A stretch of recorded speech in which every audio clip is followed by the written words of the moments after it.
Yo, what's up, man? It's Hector here, the Kettlebell Coach. In this video, we're going to be answering a question from one of the members of our community.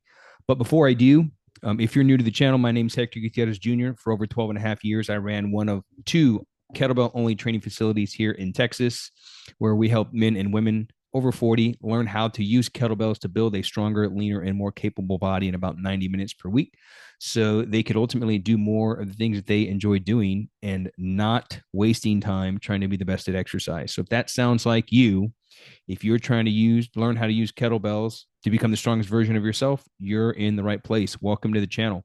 And if you need help building a better body in less time, click the link in the description section and you can download your free 4-week strength program. So we're going to be starting a new segment here on the channel called Hey Heck. So if you've got a question for me, send me an email, drop it here in the comments, and just preface it with Hey Heck. So this first Hey Heck question comes from one of our members of the community, where he says, Hey Heck, my question would be around nutrition strategy. Can Better Man Blueprint nutrition strategy be applied in a way to support similar goals, but with a different mode of training / practice? It's the only thing I've done to produce results, but also know it's an integrated approach. My weekly template is a 2-time per week moderate intensity kettlebells, 2-time high intensity boot camp, and 2-time easy aerobic development, and 5 miles walking daily. So shout out to Ryan Talbert. So Betterman Blueprint, Ryan's asking, he's one of our former students. He's inside of our kettlebell community. Our coaching program has an integrated nutrition approach to where we teach our students how to integrate their eating strategy along with their training, meaning depending on the energy system that we are training, that inside of the performance progression training template that we build out for them, according to the energy system that we're using, what's the applicable way to eat for performance, essentially. And so what he's asking here is, it's an integrated approach. So it's a 4-month strategy where you're working through this performance progression, and every month the eating strategy changes to align to the type of training that you're doing. So there may be months where you're eating more like higher fats, lower carbohydrates. There will be months where you're having higher carbs, lower fats, moderate protein to higher protein. It just depends on where we're at in the performance progression.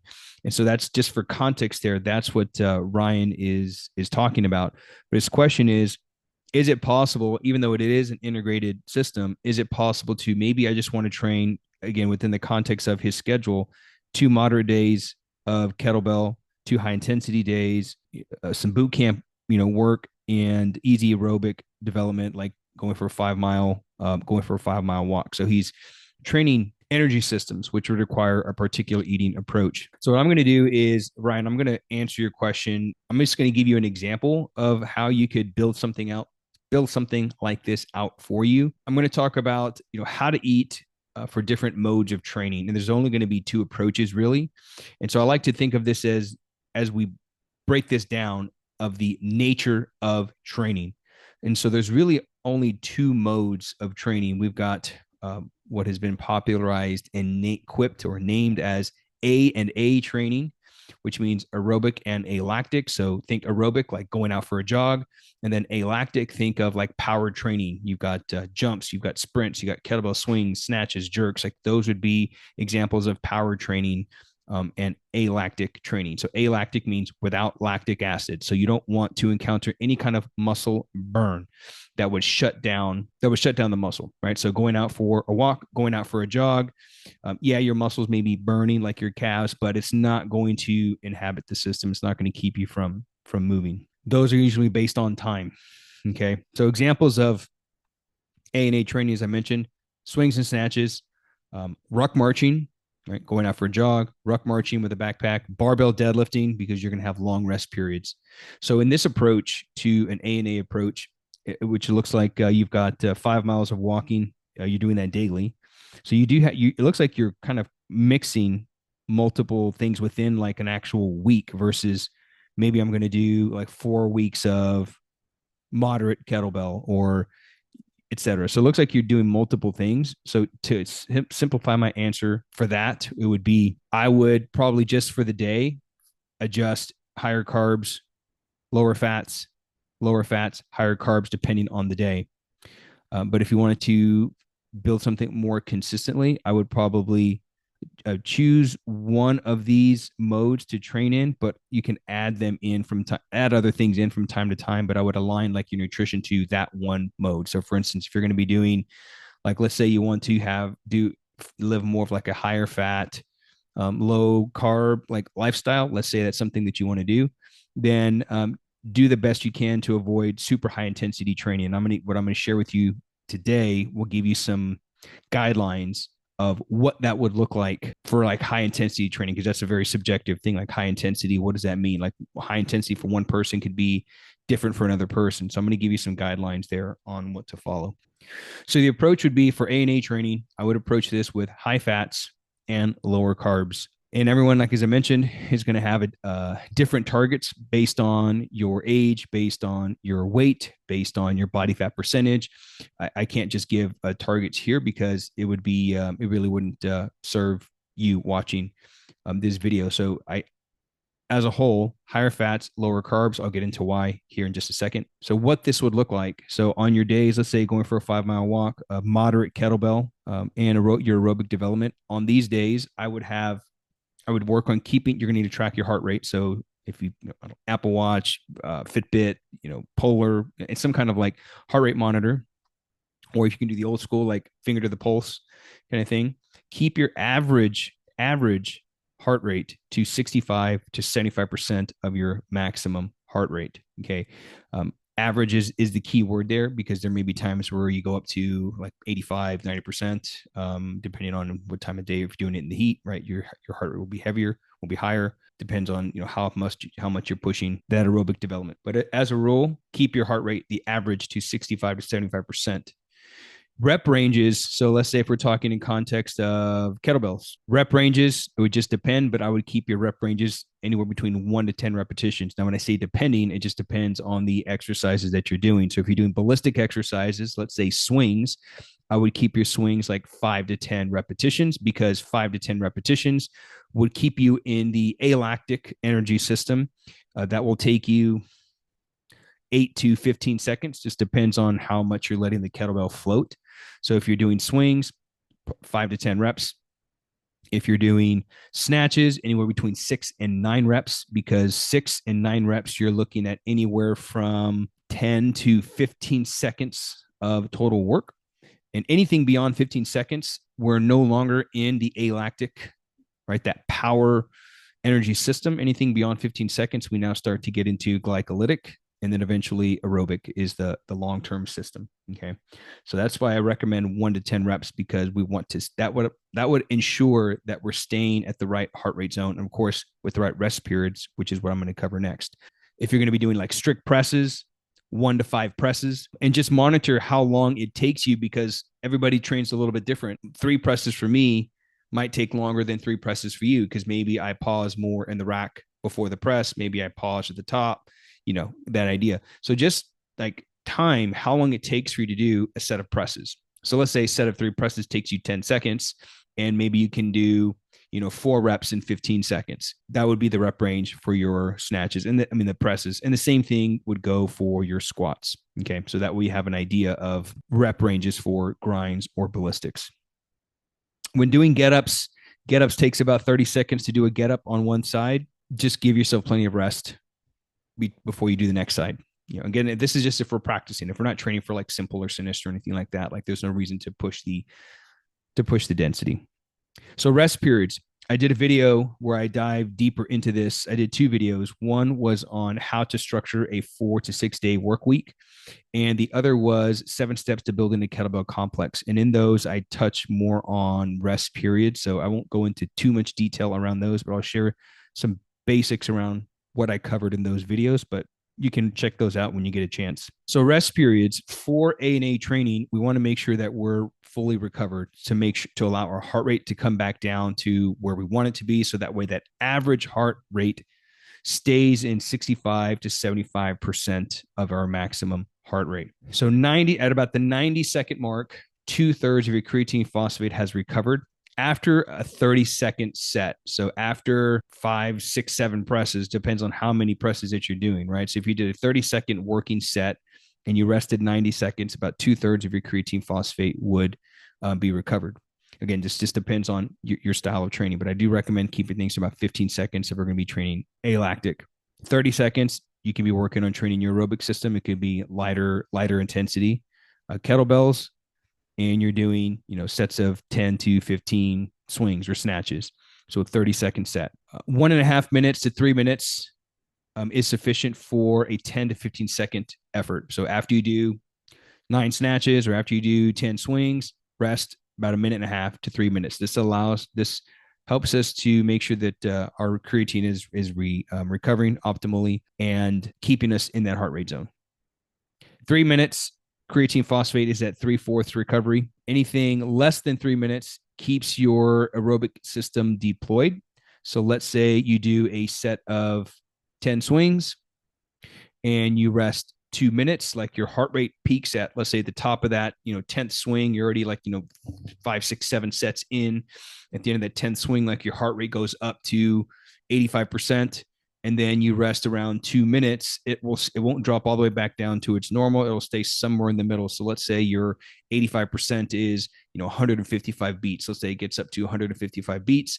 And then I would, right around the 2-minute mark, let's say it comes down to like 120 beats, 110 beats per minute. And then from there, you can start swinging again. And just staying in the middle of that zone keeps your aerobic system going. At the 5 to 8-minute mark, creatine phosphate is fully recovered. And at 10 minutes, your work capacity is 100% recovered. So just depends on how much time you got available to you.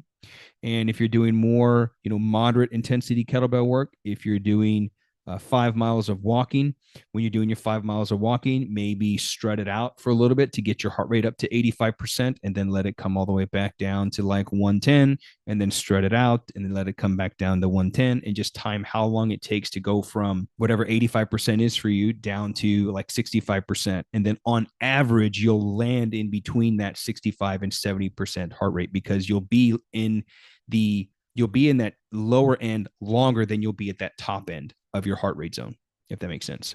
Okay. And so what this is doing, this zone here, so in those 2 videos that I mentioned, like how to structure a 4 to 6 day work week and building a kettlebell complex program, I talk about the RER equation. I'm not sure if you remember this, Ryan. This was in one of our lessons in the Better Man program. The RER equation, which means respiratory exchange ratio. So depending on the intensity of your training, you're going to be using, like, the energy that you're going to be pulling from is going to come from either carbs or fats. So if you're in more of an aerobic intensity, days where you're doing your walk, days where you're doing your moderate kettlebell, on those days, you're going to be using more fats than you would carbohydrates as your fuel source. So if you want to follow more of a ketogenic type-esque, diet, we have more fats than you do carbs, then you're going to want to do that mode of training more often because that's going to be the energy source that you're going to be pulling from. So this would be zone 1 of the RER, which would be 0.8 to 0.9 respiratory exchange ratio, which would mean that the primary fuel source that you're using is muscle glycogen and fatty acids, right? So carbs and fats. Now, it depends on where you're at. So as I mentioned, that 65 to 75% heart rate, if you're on that lower zone, if you're in that 65-ish, between 65 and 70%, you're going to be using around 60% of your energy source is going to be coming from the fats that you're consuming on a regular basis, right? So your red meats, your nuts, your avocados, like all that stuff is going to be pulling that's going to be your primary energy source. If you're on the higher end, like if you're averaging 75% maximum heart rate, then you'll probably like 30% fats, and then the other 60% will be coming from carbs. So it'll be like a little, depends on the moderate kettlebell. So that could mean anywhere between that 65 and 75%. But on the lower end, you'll be using more fats. On that higher end, you'll be using more carbs. And just to make sure that we stay within that zone 1, which is that 0.8 to 0.9 RER, we want to stay at 65 to 70% average heart rate. Okay. So depending on like what I use an Apple Watch, it'll tell me what my heart rate is, but then if I go to the next screen, it'll tell me what the average heart rate is. So it depends on the layout of your tool. You should be able to check average heart rates, and that's what would make that approach a fat burning workout. Okay, so I want to make sure I distinguish that, because there are fat burning workout can be misleading. When you hear, I mean, I've said this before, but when you hear people say, "Oh, try this fat burning workout," it doesn't mean you're going to burn body fat. Okay, what it means, a fat burning workout, is literally what it means. You're burning fat from the fuel sources that you're consuming. Don't confuse that with Don't confuse that with fat loss. So fat loss is a result of the being in a caloric deficit. Okay, so I just want to make sure that we're super clear on that piece. So if you want fat loss while doing this, then you can then follow your eating strategy that's got higher fats to lower carbs based on this performance based on the mode of training that you're doing, and then just make sure that you're in a caloric deficit on a daily basis, but even on a weekly basis, like if you can track it daily or weekly, and just make sure that you're in a caloric deficit, and then you'll be fat burning during your workout, but then you'll be getting fat loss as the weeks accumulate. Okay, so that would be a mode number one.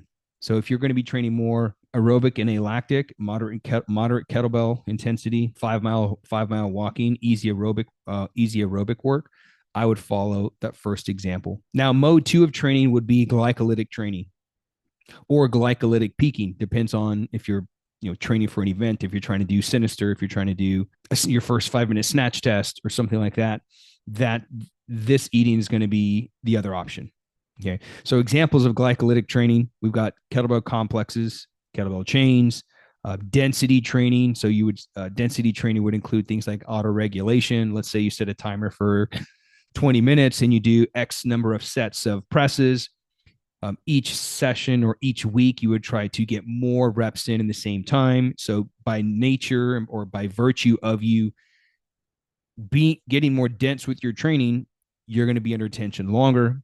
Heart rate's going to be higher, and so you're going to be burning more sugar or carbs during your workout. Like I said, training for a snatch test, training or testing for sinister, doing traditional bodybuilding, BJJ, like those are all glycolytic in nature. And so we just want to make sure that we align our eating strategy to that mode of training. So the approach for this would be high carbs, lower fat. And for both modes, keeping your protein aligned to your lean body mass, whatever your lean body mass is. We take our students through different progressions of the eating. So it could be anywhere from 0.8 grams per pound of lean body mass all the way up to 1.5 grams per pound of lean body mass. Keep your average heart rate to about 80% to 90% and maybe even higher of your maximum heart rate. So this is going to be your too high intensity, like boot camp style training, as you mentioned in your question, or just high intensity kettlebell training as a whole. Rep ranges, same idea, between 1 to 10, but depending on the intensity when I say intensity, I'm talking about the weight that you're using, not the effort. Example of difference between like effort and intensity would be doing 20 push-ups. Well, that's a high effort exercise, but low intensity. High effort because you're doing 20, low intensity because you can do 20 of them, right? So it's easy to confuse effort with intensity. But when I say intensity in this context, I'm talking about the weight that you're using. So 1 to 10 repetitions. I mean, if you're using, Ryan, what I know about you, let's say you're using 24 to 32 kilogram, let's say one arm swings. If you're training, 3, 4, 5 reps, up to 10 reps at a time, that would make it a high effort, right? Even though the intensity is like low. Yeah. So just depending on the exercise that you're doing, keep your rep ranges from 1 to 10. And what I like to think of in the context of this second mode of training, glycolytic training, I recommend 1 to 10 reps, just depends on the exercise that you're doing. But I like to think of it more in terms of time, like literally like time under tension. The more time that you place yourself under tension, the higher your heart rate's going to be, the more the effort's going to be. So even if we're doing 1 to 10 reps, like if you do 2 reps, but you're holding the weight 15, 20 seconds between repetitions, like that's going to increase the effort. That's going to increase your heart rate and the energy source that you're using. So I like to think in terms of time under tension. So at the 15-second mark, your creatine phosphate drops by half. At 20 to 40 seconds in, you're at peak lactic power. Okay, so if you're doing 20 to 40-second bouts, you're going to be peaking peak lactic power. Working sets 2 to 2.5 minutes, you're at maximum hydrogen ion accumulation, which is not a good thing. So if you're doing kettlebell complexes, keep your kettlebell complexes to like no more than 5 exercises and no more than 5 repetitions of each exercise within the sequence. So if we're doing 5 exercises, swing, clean, press, squat, snatch, don't go any more than 5. Depends on how long you're taking between each repetition. You're talking about a minute and a half, maybe a 2-minute set. Anything beyond that, number one, you're just not training heavy enough. Like if you can do, not that I've seen anybody do this, but if you can do 8-10 repetitions of each exercise, you're kind of defeating the purpose of complexes, because you're going to have to use a weight so light that you can execute that. But even so, if you start getting to 2 minutes and above under tension, your hydrogen ions, that muscle burn is going to create a lot of damage, and it does more harm than it does good. And just as I'm talking on glycolytic training, for those of you that are watching, this isn't where we want to spend a lot of our time. We don't want to spend a lot of our time in glycolytic training. This is something that we can train from time to time. We can use it more of like a peaking strategy, but we don't want the vast majority of our training in glycolysis. We want to stay in that A+A approach, aerobic and alactic, like a big majority. If I were to give it a percentage, let's say like 70% of the time, 70 to 80% of the time, you're training alactic and aerobic, and the other 20% you're doing some glycolytic work from time to time throughout the year.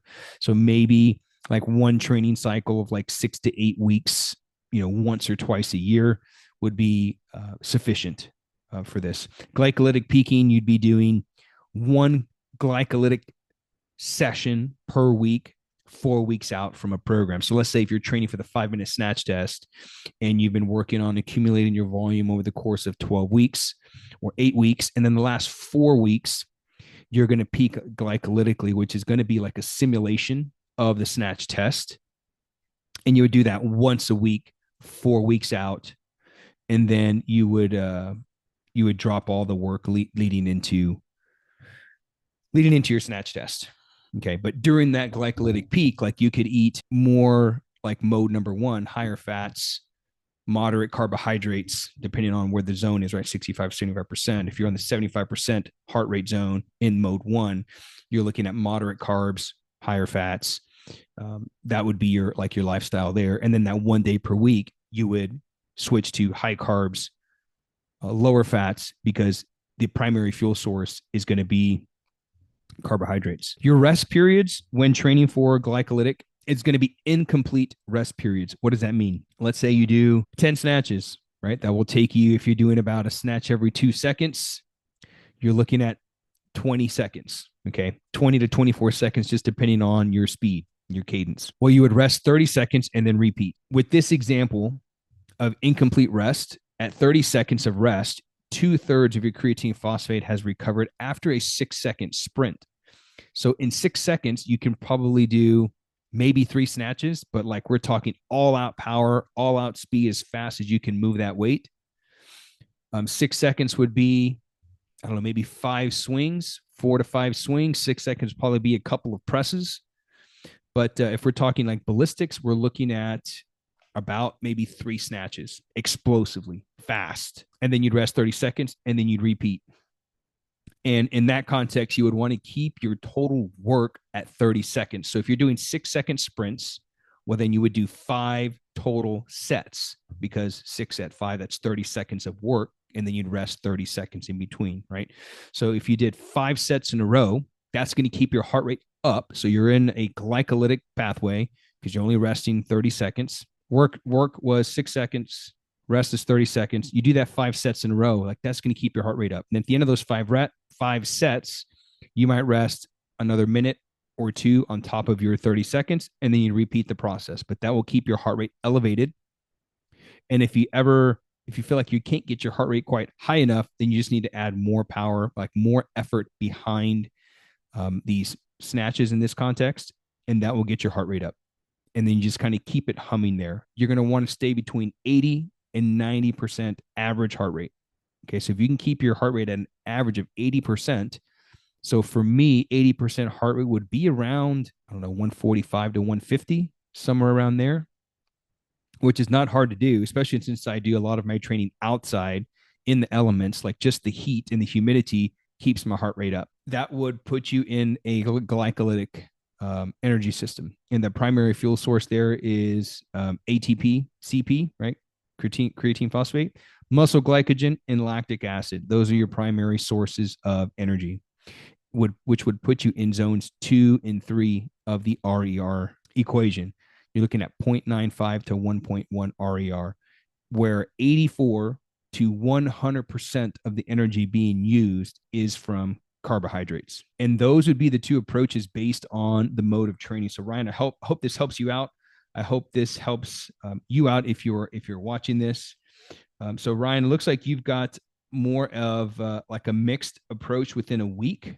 So you'll probably just have to alter, the 2 days where you're doing your moderate kettlebell work, the 2 days where you're doing high intensity, the 2 days where you're doing more like aerobic work, getting out for a walk. You'll just have to alter your nutrition based on that. But what I recommend is following each cycle for at least 4 weeks. So even if you're going to have like a blend of both, let's say moderate and then the high intensity, I would still choose like one particular eating strategy. So let's say maybe let's say you want to do higher fats for a month. Even though you're going to do high intensity kettlebell work, maybe just add a few extra carb servings to that day, nothing too high, maybe just one carb meal before or after your training to supplement, to fuel what you need for that workout. And then the rest of the day would be like higher fats, lower carbs, so this will take some tweaking on your end to get there. And then it looks like the majority of your training is going to be aerobic work and moderate kettlebell, which I think you'll be fine with like higher fats and lower carbs the rest of the week. So that would be the approach there, but I would recommend following each cycle for about 4 weeks, right? Whichever mode that you're going to be in, about 4 weeks. And the reason for the 4 weeks is 2 weeks of adaptation to allow your body to adapt to the stimulus. And then from there, 2 weeks to stabilize, right? 2 weeks to stabilize those gains that you've made before you make the switch. Okay. So that's what I would recommend there, Ryan. Hopefully that helps you out. If this video helped you out, the viewer, be sure to subscribe to the channel, turn on notifications, click the like button, share this with someone who you feel would benefit from this information. And if you have questions for me that you'd like me to answer, you can drop them below or send them to service@hardstylekettlebell.com with the subject line of "Hey Heck," and then drop your question inside the email and send it over. Or as I mentioned, you can drop it in the comments below. And if you want to learn how to use kettlebells to build a stronger, leaner, and more capable body in about 90 minutes per week, we offer coaching. This is exactly what we do with our students. If you want to know more about what our coaching looks like, how it works, book a discovery call with me. I'll drop the link to my calendar in the description. On that call, we'll get clear on your goals, establish where you want to be, what's working, what's not working, and then establish the steps to get you to where you want to be. And obviously, the primary goal would be to establish if it would make sense to work together. And if it does, we can talk about the enrollment process at that point. All right. So that's all I got for you guys today. Ryan, I hope that helps you out. And I'll see you guys on the next episode. Peace.